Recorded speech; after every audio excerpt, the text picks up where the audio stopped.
Tu vas lire 1 Samuel 17 à partir du verset 42 et 43.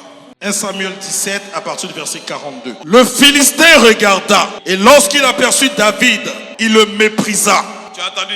De qui on parle ici? On parle de David. Et la Bible parle d'un Philistin. Et vous êtes d'accord avec moi que le Philistin là s'appelle comment? Il s'appelle Goliath. Écoute-moi attentivement. Je vais te donner une stratégie. Parce que le diable n'a jamais changé sa stratégie. Donc toi aussi tu dois avoir la stratégie de Dieu. Contrecarrer le diable et ses suppôts. Écoute bien ce verset. Le Philistin regarda et lorsqu'il aperçut David, il le méprisa. Il le méprisa. Tu vois, voici ce que le diable fait. Le diable ne va jamais te dire que tu seras béni. Le diable ne va jamais te dire que Dieu va te lever à la foi. La Bible déclare que quand il te voit, il te méprise. Donc comment reconnaître que le diable passe par une personne? Lorsque la personne te méprise. Et mépriser une personne, c'est ne pas croire en cette personne. C'est ne pas célébrer cette personne. La Bible dit quand il a vu David, il le méprisa. Tes ennemis sont toujours comme ça. Ils veulent toujours te faire croire que tu n'es rien, tu ne peux pas aller quelque part, tu ne vas rien devenir. Quand il dit non, moi je suis un fils de Dieu, je vais avancer, je vais prospérer. Il dit jamais. Tu vas aller où? Tu vas devenir quoi? Qui m'a dit amen, faut recevoir la grâce. Est-ce que je parle à l'esprit de quelqu'un? Ce matin, je suis venu révolutionner ton esprit. Que tu brises tout mépris sur ta vie au nom de Jésus.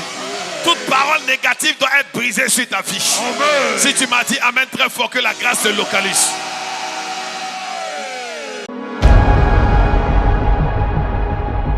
La Bible dit il le méprisa. Et c'est comme ça le diable est. Il méprise la grâce qui est sur ta vie. Il méprise l'onction qui est sur ta vie. Quand tu lui dis, je m'avais fait un temps de prière, un temps de jeûne. Il dit, ce jeûne-là ne va rien te donner. Tu dis, non, on a 4 jours de programme à l'église. Il dit, tu perds ton temps là-bas. La Bible déclare quand il a vu David, il le méprisa. Combien de personnes dans ta génération te méprisent? Combien de personnes dans ta génération ne croient pas en ton étoile, ne croient pas en ta destinée? C'est à cause de ça, maintenant les gens sont obligés de se jouer les veilles pour ne pas qu'on les méprise. Ils ne peuvent plus être réels. Ils sont obligés de faire comme s'il y en a, oh il y en a. Bon. Le diable ne va jamais t'encourager pour dire 2023 va te réussir. Son travail c'est de te mépriser. Son travail c'est de t'appuyer. C'est de te mettre dans le désespoir. De dire que ce que tu fais, il faut arrêter. Il faut quitter. Il faut aller ailleurs. Voilà comment le diable va travailler. Et si tu écoutes le diable, tu seras désorienté, ta vie sera détruite. La Bible dit dès que David est arrivé devant lui, il le méprisa. Comme ça que moi je n'aime pas les gens qui veulent m'ordinariser. Je suis extraordinaire. Et moi-même je confesse que je suis extraordinaire. Je ne peux pas accepter que tu me rendes ordinaire. C'est pas possible, je ne suis pas ordinaire. Comment? Votre problème, c'est que vos ennemis vous ont tellement méprisé que vous avez accepté. Parce que leur objectif, c'est que tu acceptes leur mépris. Leur objectif, c'est de te donner une identité que tu n'as pas. C'est pour te coller une étiquette qui n'est pas la tienne. La Bible déclare que lorsqu'ils ont attrapé Joseph, ils l'ont vendu comme esclave. Et ils ont pris le sang d'un bouc pour mettre dans son habit. Ils ont présenté à son père. On dit, voici, ton enfant a été tué par un animal sauvage. Oh, ils savent très bien que ce n'est pas son sang. C'est son habit, mais ce n'est pas son sang. Tu es innocent et on te donne une étiquette que tu n'as pas.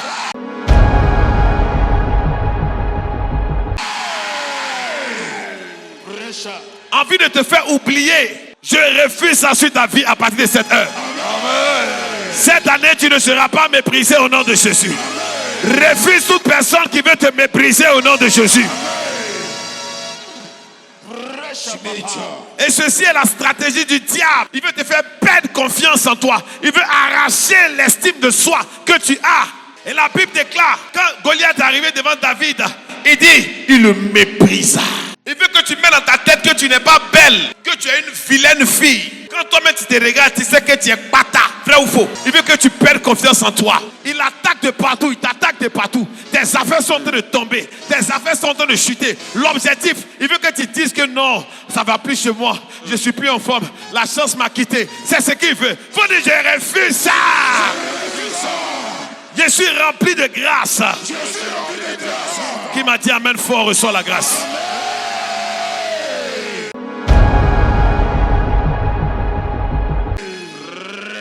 La Bible déclare, il le méprisa.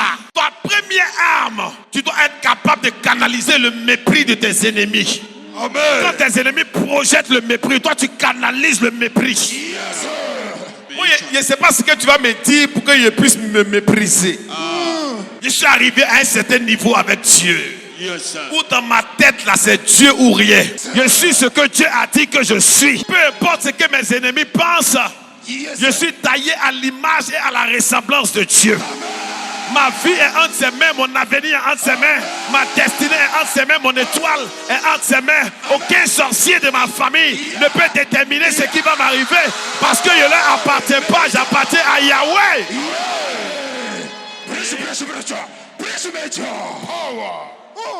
La marque de Dieu est sur toi. Lorsqu'un industriel fabrique sa télévision, lorsqu'un industriel fabrique sa marque de voiture, il met son étiquette. Tu n'es pas en Chine, mais tu sais que Swan-Myong c'est une marque chinoise. Tu n'es pas au Japon, mais tu sais que Toyota c'est la marque des Japonais. Donc quand Dieu fabrique ta vie, il met sa marque sur ta vie. Pour que toute personne qui te voit sache que tu lui appartiens. Tu n'appartiens pas aux sorciers de ta famille. Tu n'appartiens pas aux démons de ton village.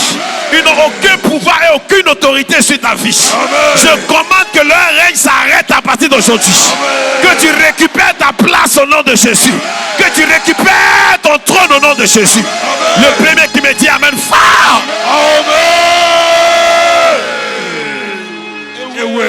Ascendant dans les lieux élevés. La première des choses qu'il fait, il te méprise.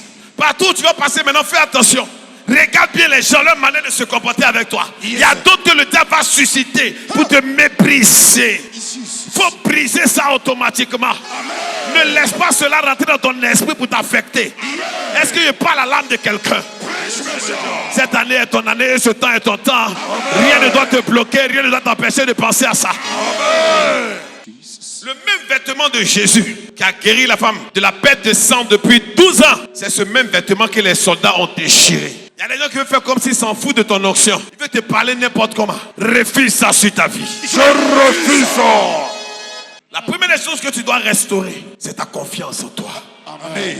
Restaure ta confiance en toi ce matin. Amen. Je le reçois. Je le reçois. Crois que tu peux accomplir des choses extraordinaires, phénoménales avec Dieu. Amen. Et la plupart des gens qui te méprisent, souvent même ce sont les gens avec qui tu as grandi. Les gens de ta famille, les gens de ton quartier, les gens de ton entourage, les gens de ton pays. Moi, ils ont essayé, ça fatigué sur moi. Même si elle n'est pas l'argent dans ma poche, je suis média.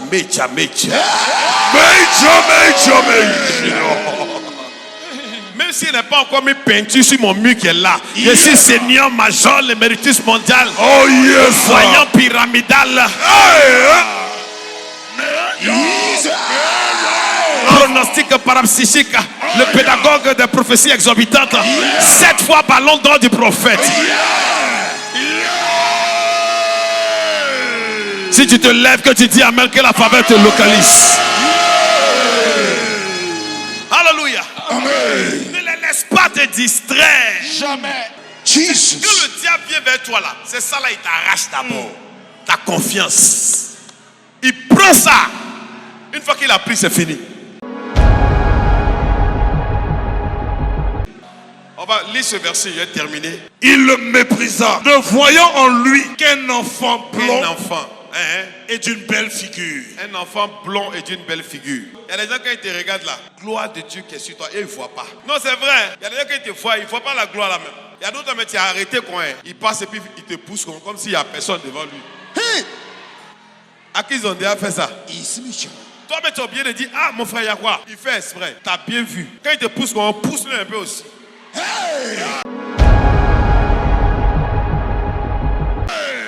Il va comprendre que celui seul n'est pas assigné. yes. Si tu me dis Amen, tu es déjà béni. Tes ennemis cherchent à te mépriser. Il faut arrêter leur mépris. Il y a différents types de mépris. Il y a un mépris spirituel, c'est-à-dire des malédictions qu'on met sur toi.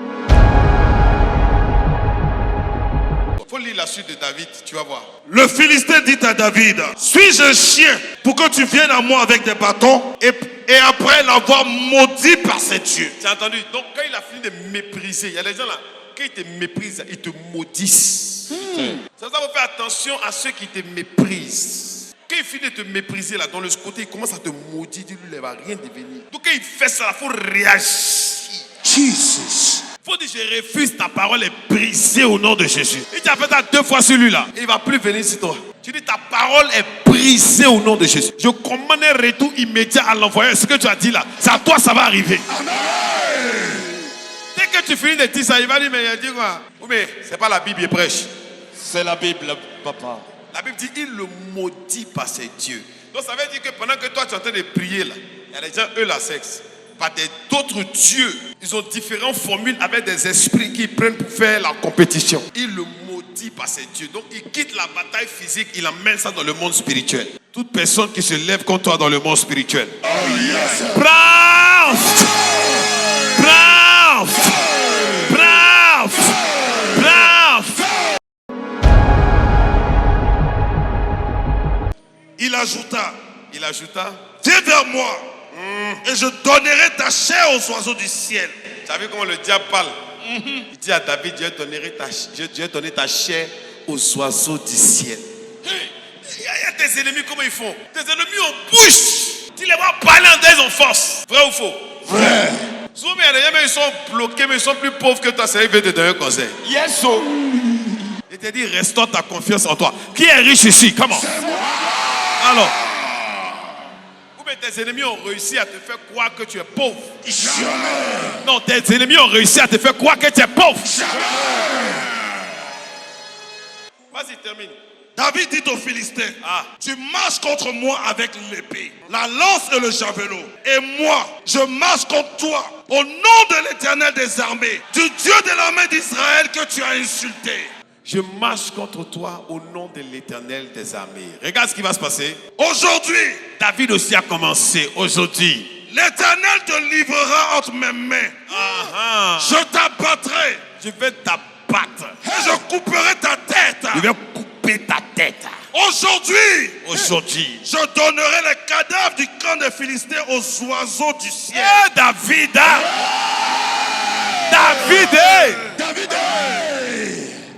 David, reprends-moi cette partie. Non, il y a d'autres ça.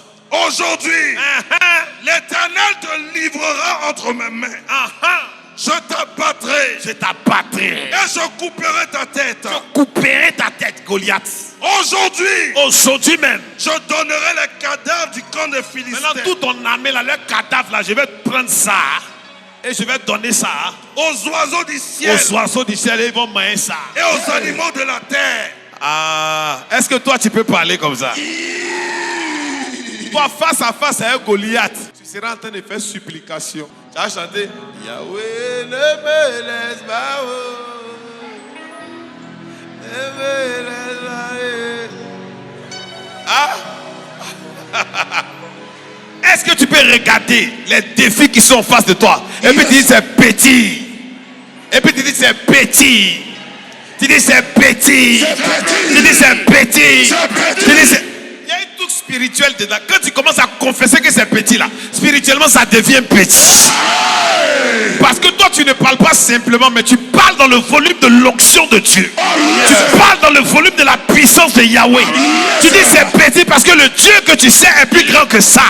Il a la capacité d'écraser n'importe quelle montagne en face de toi. Qui me comprend? Dis c'est petit. Dis c'est petit. Dis c'est petit. Dis tous les défis qui sont en face de moi sont petits. Sont petits. Sont petits. Sont petits. Sont petits. Sont petits. Sont petits. En disant ça, tu désactives les problèmes. Tu paralyses ces problèmes depuis le monde spirituel. Tu enlèves la force que ces problèmes avaient dans le monde spirituel. Qui me comprend? Tiens-toi debout, on va commencer à prier. Tiens-toi debout.